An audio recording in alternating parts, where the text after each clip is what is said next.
Good morning students.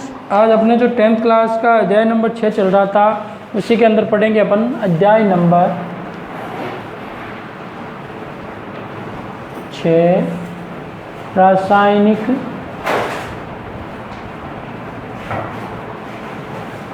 अभिक्रियाएं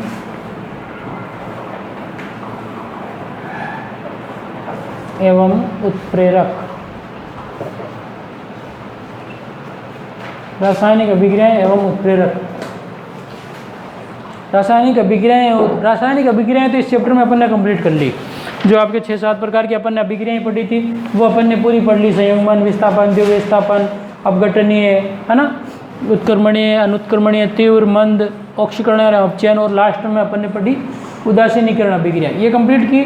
और पिछली क्लास में अपन ने टॉपिक शुरू किया था आपके जो चैप्टर में ही लिखा हुआ है उत्प्रेरक, है ना, कैटालाइस्ट, जिसकी परिभाषा देखी अपन ने कि उत्प्रेरक क्या होते हैं, जो क्या करते हैं, अभिक्रिया के वेग को परिवर्तित कर देते हैं परंतु स्वयं क्या रहते हैं, अपरिवर्तित रहते हैं। इनके बारे में अपन ने चर्चा की। जैसे एग्जाम्पल के अंदर निकल उत्प्रेरक वनस्पति तेल से या हाइड्रोजनीकरण करने पर वनस्पति तेल का तो जो घी बनता है तो वो किसकी उपस्थिति में बनता है, निकल उत्प्रेरक की उपस्थिति में। तो ये अपन ने बातें कर चुके हैं अपन इसके बारे में, ठीक है ना, निकल उत्प्रेरक के बारे में। अब अपन उत्प्रेरक के विभिन्न प्रकार पढ़ेंगे। परिभाषा अपन देख चुके हैं कि वे पदार्थ जो रासायनिक अभिक्रिया में वेग को परिवर्तित कर देते हैं, मतलब उसकी गति को बढ़ा देते हैं या कम कर देते हैं। अब कौन से उत्प्रेरक है जो बढ़ाते हैं, कौन से उत्प्रेरक जो कम करते हैं, उनके बारे में पढ़ेंगे अपन, ठीक है ना। इंपॉर्टेंट है, उत्प्रेरक में से हर साल क्वेश्चन आता है और इस बार भी आएगा आपके। या तो कोई अभिक्रिया पूछ लेंगे, उसके ऊपर लिख देंगे, खाली छोड़ देंगे कि यहाँ पे कौन सा उत्प्रेरक कार्य कर रहा है, या फिर कोई आपको पूछ सकते हैं कि इसको लिखिए, इसके एग्जाम्पल लिखिए, है ना। तो इसके बारे में अपन पढ़ेंगे। तो अब उत्प्रेरक के प्रकारों के बारे में चर्चा करेंगे अपन, ठीक है। तो परिभाषा हो गई, एक एग्जाम्पल हो गया। अब अपन बात करते हैं अवस्था के आधार पर उत्प्रेरक के प्रकार। यही बात समझ में, किसके आधार पर, अवस्था के आधार पर। तो अगली हेडिंग अपन पढ़ेंगे इसके अंदर, अवस्था के आधार पर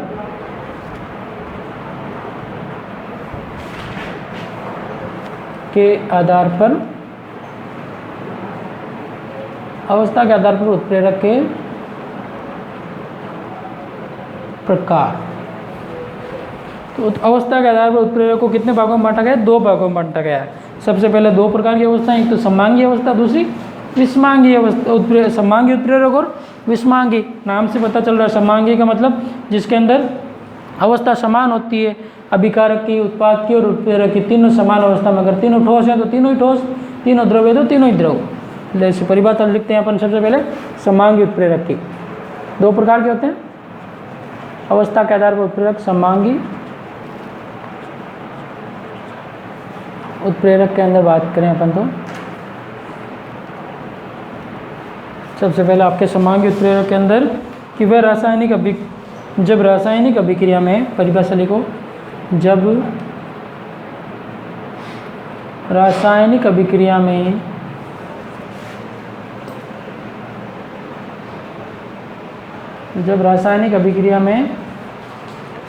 उत्प्रेरक,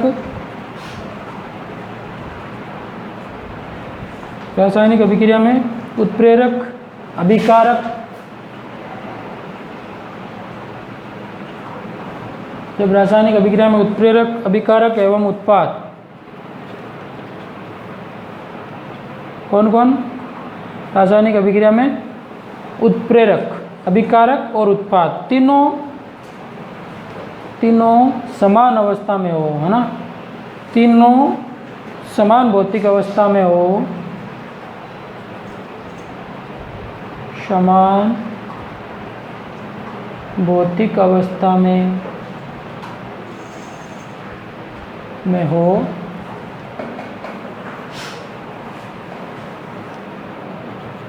तो उत्प्रेरक समांगी उत्प्रेरक होता है। तो उत्प्रेरक समांगी उत्प्रेरक कहलाता है। अगली बात समझो, सिंपल परिभाषा क्या है, याद रखना, कुछ भी नहीं करना है इसमें। तो नाम से पता चल रहा है, नाम याद रह जाएगा तो पूरी चीज़ें यहाँ। समांगी उत्प्रेरक कहलाता है। ये बात समझ में, सिंपल सी बात है कि क्या है कि जिसके अंदर अभिकारक अभिकारक किसे कहते हैं, उत्पाद किसे कहते हैं, ये अपन इस चैप्टर के शुरू में स्टार्ट बात कर ली थी कि जैसे कोई रासायनिक अभिक्रिया है तो इस तरफ जो पदार्थ लिखा जाता है उसको तो अपन क्या कहते हैं, अभिकारक कहते हैं, और जो नया पदार्थ बनता है उसे अपन क्या कहेंगे, उत्पाद कहेंगे। और अपन उत्प्रेरक को कहाँ पे लिखते हैं, यहाँ पे लिखते हैं ना, यहाँ पे जैसे कोई निकल उत्प्रेरक है या फिर कोई भी उत्प्रेरक है तो वो क्या है, उत्प्रेरक। अब इन तीनों की अवस्थाएं क्या हो, आपके समान हो, मतलब ये सॉलिड है तो ये भी सॉलिड होना चाहिए और ये भी सॉलिड होना चाहिए, मतलब ये ठोस ये ठोस ये ठोस तीनों ही ठोस है तो वो समांगी उत्प्रेरक। अगर ये लिक्विड है और ये लिक्विड है और ये भी लिक्विड होना चाहिए, तीनों लिक्विड होने चाहिए, द्रव होने चाहिए, तो उसे अपन क्या कहेंगे, समांगी उत्प्रेरक। तो एग्जाम्पल देखते हैं अपन इसका समांगी उत्प्रेरक का। जैसे बनाते हैं अपन क्या, मेथिल एसीटेट की जल से अभिक्रिया करवाते हैं,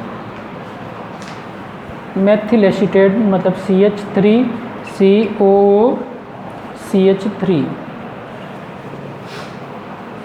ठीक है। मेथिल एसीटेट की किससे अभिक्रिया करवाएं, जल। तो जल भी क्या है, आपके लिक्विड अवस्था में होता है, द्रव अवस्था में काम में लिया, और मेथिल एसीटेट भी लिक्विड, एल का मतलब लिक्विड मतलब द्रव अवस्था। और इसके अंदर किस उत्प्रेरक की उपस्थिति में हो रही है ये अभिक्रिया, आपके HCl की उपस्थिति में लिक्विड। तो अपन बात करें तो इसके अंदर क्या बनेगा, आपके एसिटिक अम्ल बनेगा CH3CO, ये भी क्या एसिटिक अम्ल भी लिक्विड अवस्था में, और नया बनेगा आपके मेथिल एल्कोहल CH3COH के नाम लिखे हैं अपन। तो ये आपके एक्वेटिक सॉल्यूशन HCl को घोलने पर जलीय विलयन बना लिया, और इसका भी मेथिल एल्कोहल बनेगा, वो भी आपके एक्वेटिक मतलब जलीय विलयन। तो जलीय विलयन ही ये आपके है मेथिल एसीटेट, ये तो अपन जानते ही हैं सभी, जल। ये क्या हो जाएगा, आपके एसिटिक अम्ल,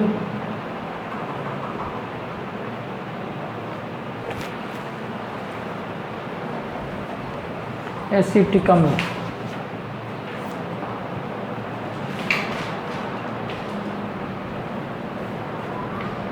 और ये आपके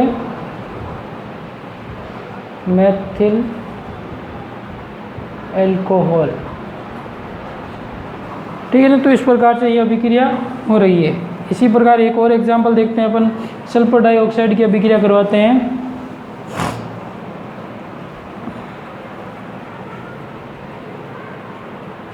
SO2 की अभिक्रिया करवाएं अपन किसके साथ में, ऑक्सीजन के साथ में। तो ऑक्सीजन क्या होती है, आपके गैसीय रूप में है, और ये NO नाइट्रोजन ऑक्साइड, ये भी आपके क्या होगा, गैसीय रूप में उत्प्रेरक के रूप में कार्य करेगा, और इसके साथ में बनेगा आपके SO3।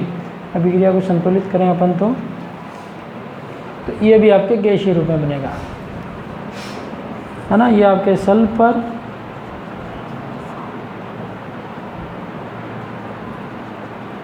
डाइऑक्साइड और ये सल्फर ट्राइऑक्साइड,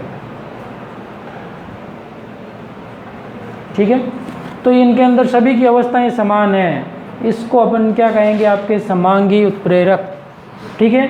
विषमांगी उत्प्रेरक इसका उल्टा हो जाएगा, जिसके अंदर तीनों की अवस्थाएं भिन्न भिन्न हो, है ना। किसी एक की भिन्न भिन्न हो तो भी कोई दिक्कत नहीं है ना, तो वहाँ पर कौन सा उत्प्रेरक होगा, आपके विषमांगी उत्प्रेरक। तो कंप्लीट हो गया समांगी उत्प्रेरक। अब अपन बात करें विषमांगी उत्प्रेरक।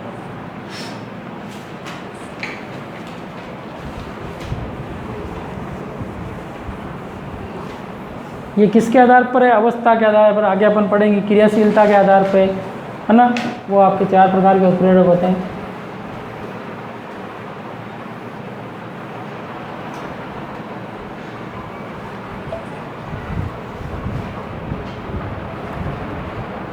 दूसरे की बात करें अपन तो अब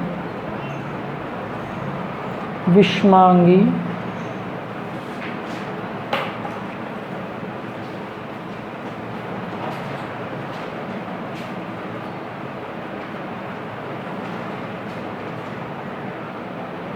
विषमांगी उत्प्रेरक। अब देखो विषमांगी उत्प्रेरक किसे कहेंगे अपन, कि जिसके अंदर क्या होता है, आपके रासायनिक अभिक्रिया में अभिकारक और उत्प्रेरक कि भौतिक अवस्थाएं क्या हो आपके भिन्न भिन्न हो, तो वहाँ पे कौन सा होगा आपके,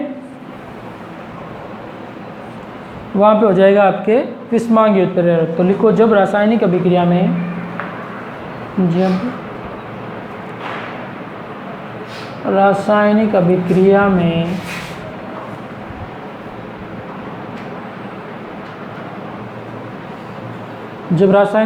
में क्या हो,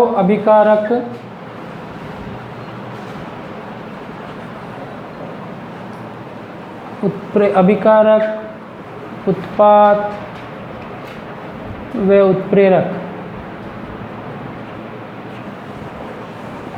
की भौतिक अवस्था भिन्न भिन्न हो, की भौतिक अवस्था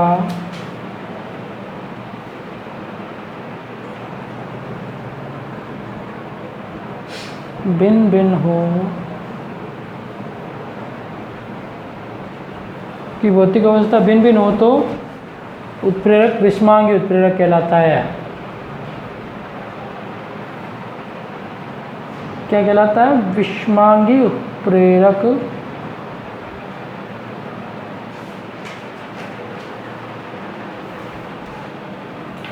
कहलाता है।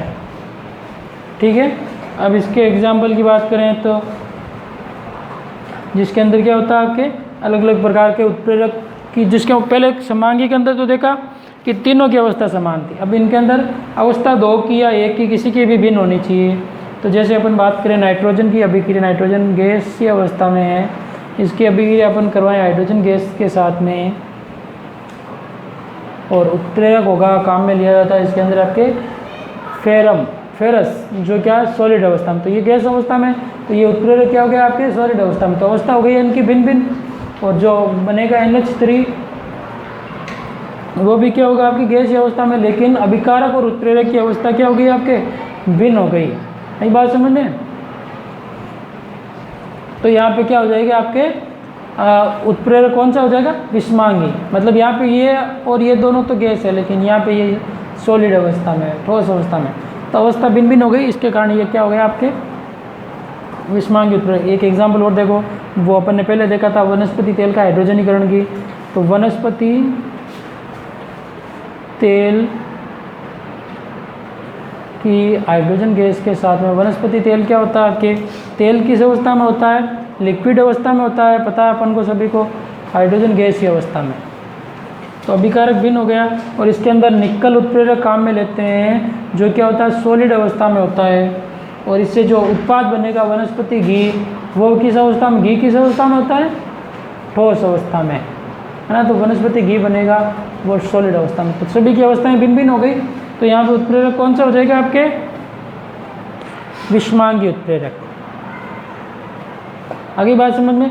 तो इस प्रकार से ये आपके कंप्लीट हो गया अवस्था के आधार पर उत्प्रेरक के प्रकार। 2 प्रकार के हैं, समांगी उत्प्रेरक और विषमांगी उत्प्रेरक। अब अपन बात करें क्रियाशीलता के आधार पर उत्प्रेरकों की बात, है ना। अवस्था के आधार पर 2 प्रकार के, आगे समझ में कोई दिक्कत नहीं है, सिंपल है। एग्जाम्पल ये याद रखना, जैसे वनस्पति तेल से वनस्पति घी बनाने में किस उत्प्रेरक को काम में लिया जाता है।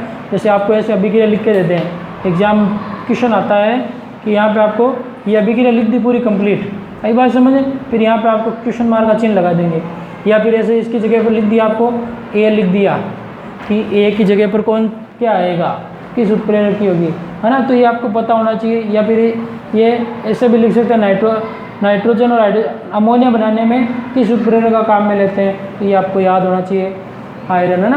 तो इस प्रकार से आपके कुछ भी 2-3 अभिक्रियाएं लिख देंगे, इसको मिटाकर आपके यहाँ पे लिख दिया ए, और एक और अभिक्रिया लिख दी जहाँ पे लिख दिया बी। अब पूछेंगे यहाँ पे क्या आएगा, ए व बी की जगह पर क्या आएगा, है ना। तो आपको इस प्रकार से भी क्वेश्चन आता है, तो सारी चीज़ें याद होनी चाहिए, है ना।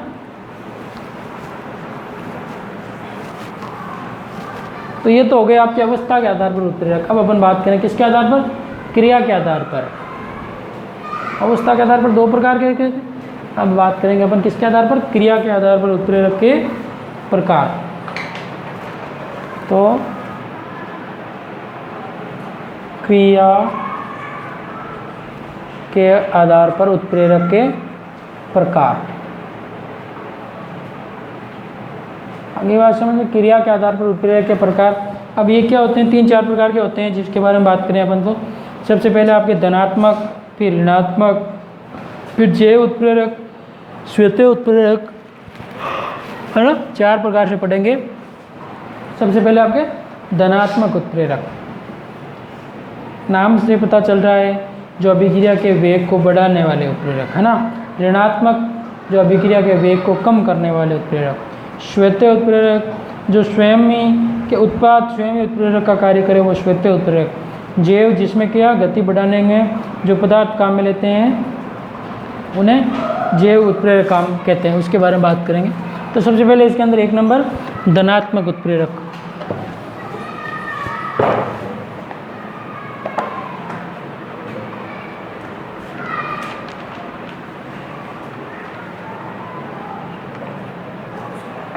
धनात्मक उत्प्रेरक के अंदर लिखो, परिभाषा इसकी सिंपल सी है कि रासायनिक अभिक्रिया के वेग को बढ़ाने वाला उत्प्रेरक। रासायनिक, पहले लिख लिया क्रिया के आधार पर उत्प्रेरक, फिर उसके अंदर रासायनिक अभिक्रिया के 1 नंबर रासायनिक अभिक्रिया के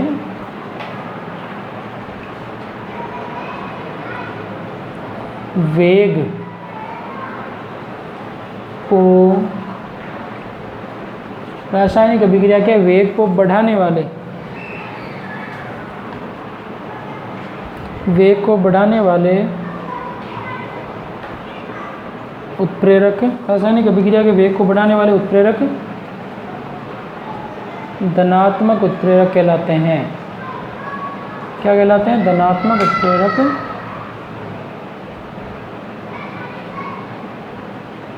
कहलाते हैं।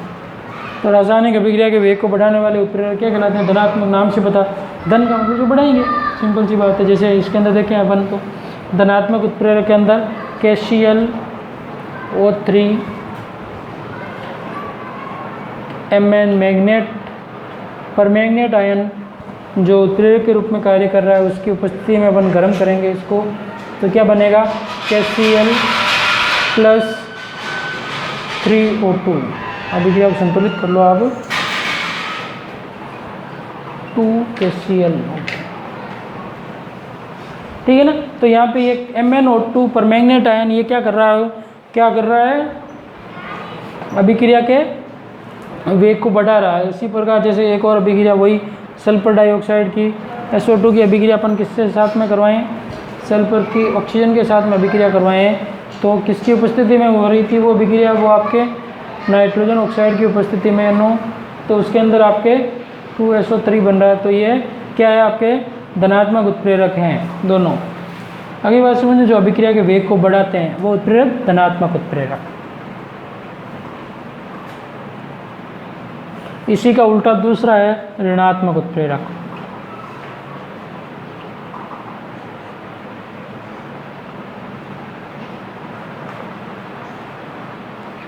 ऋणात्मक उत्प्रेरक के अंदर बात करें अपन तो नाम से पता चल रहा है इसके अंदर भी रासायनिक अभिक्रिया में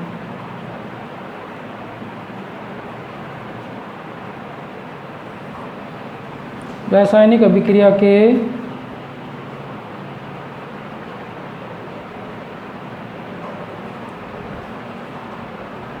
वेग को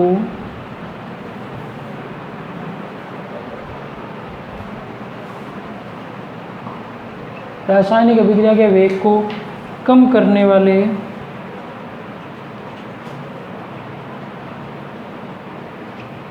रासायनिक अभिक्रिया के वेग को कम करने वाले उत्प्रेरक ऋणात्मक उत्प्रेरक कहलाते हैं।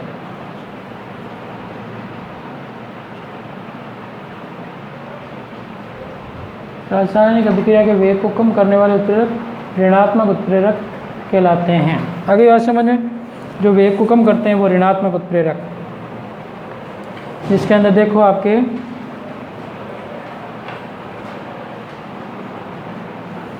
एग्जाम्पल के अंदर देखें अपन हाइड्रोजन पेरोक्साइड की अभिक्रिया H2O2, इसको क्या कहते हैं? Hydrogen peroxide.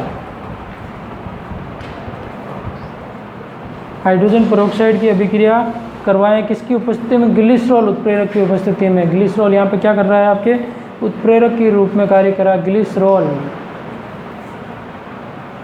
है ना। ग्लिसरॉल की उपस्थिति में तो क्या बनता है आपके H2O प्लस O2। आई बात समझ में। तो यहाँ पर ग्लिसरॉल क्या कर रहा है, इसके अपघटन की दर को क्या कर रहा है, हाइड्रोजन पेरोक्साइड के तोड़ने को गति को धीमी कर रहा है। तो यहाँ पे उत्प्रेरक क्या कर रहा है, ग्लिसरॉल, इसको धीमी गति से तोड़ता है। तो यहाँ पे कौन सा उत्प्रेरक है, ग्लिसरॉल क्या है आपके ऋणात्मक उत्प्रेरक के रूप में कार्य कर रहा है। इसी के आधार पर एक बहुत बेस्ट एग्जाम्पल दिया हुआ है, ये तो आगे समझ में मिटा दूँ। धनात्मक उत्प्रेरक, यहाँ पे परमैंगनेट आयन, नाइट्रोजन ऑक्साइड, ये दोनों क्या कर रहे हैं, आपके अभिक्रिया के वेग को बढ़ा रहे हैं।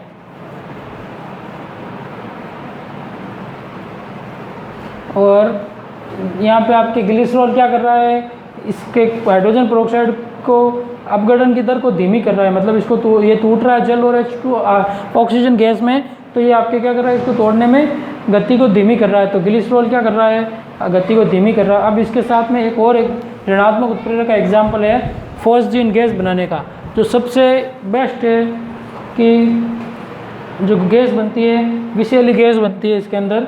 ऐसे भी आ सकता है एग्जाम्पल के अंदर फॉस्जीन गैस बनाने की अभिक्रिया लिखी है ना। तो वो है आपके क्लोरोफॉर्म की अभिक्रिया करवाते हैं। ये क्या है, CHCl3, क्या है, किसका सूत्र है, क्लोरोफॉर्म। क्या काम आती है क्लोरोफॉर्म, बेहोश करने के अंदर है ना, निश्चेतक के रूप में काम में लेते हैं, इसको बेहोश करने में काम में आती है। ये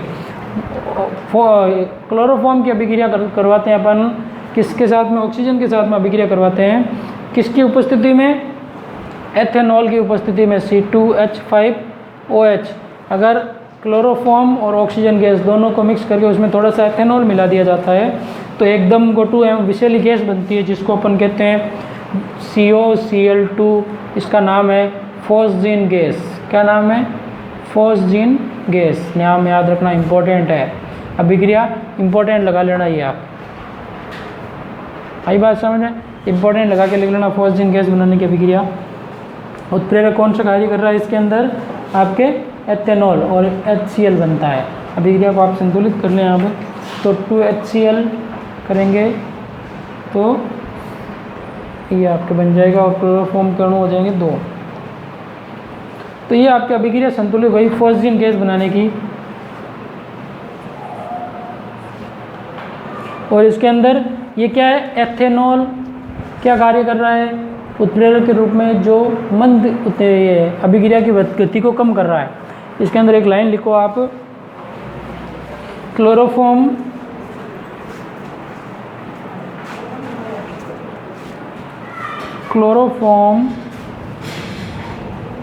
वायु की ऑक्सीजन से, क्लोरोफॉर्म क्या करता है, वायु की ऑक्सीजन, जो वायुमंडल में ऑक्सीजन है, वायु की ऑक्सीजन से श्वेत क्रिया करके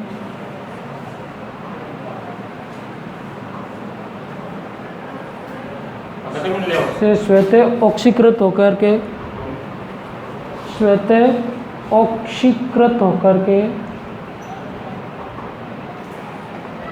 ऑक्सीकृत होकर विषैली गैस फॉस्जीन बनाती है। श्वेत ऑक्सीकृत होकर विषैली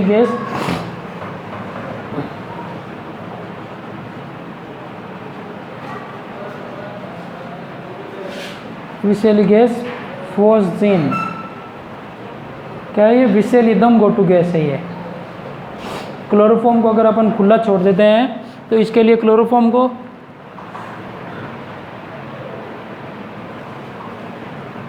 इसलिए क्लोरोफॉर्म को क्या करते हैं, क्या होता है, पैक करके रखा जाता है। अगर उसको खुला छोड़ दिया जाता है तो वो वायुमंडलीय ऑक्सीजन के साथ में करके क्या करती है, विषैली गैस बनाती है, फॉस्जीन।